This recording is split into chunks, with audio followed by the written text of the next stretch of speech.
to day 6. Today we're going to use both the Franklin balls for our roll and release.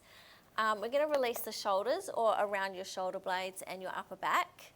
So you're going to put the balls around on the either side of your spine, around your shoulder blades. There's no right or wrong, so just a general position.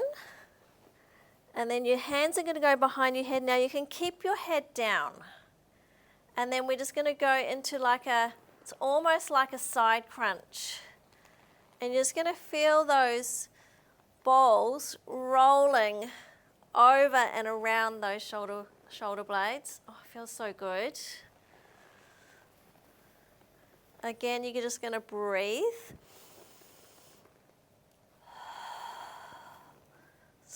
Good. You won't need to make an adjustment here and there.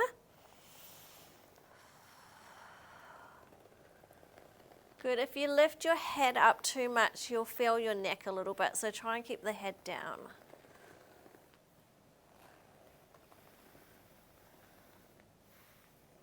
Good. You might find that your shoulders feel a little bit crunchy.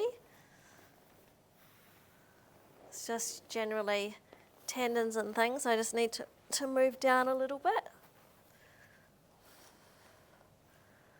And then you can keep moving down a little bit more so you're catching a little bit closer towards the neck, so more upper back.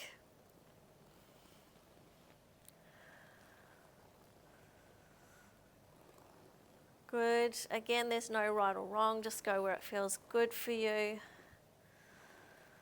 You can move down a little bit more so it's getting a little bit closer to the neck. Releasing those upper traps a little bit. Oh, it's like a self-massage. Oh, it feels really good.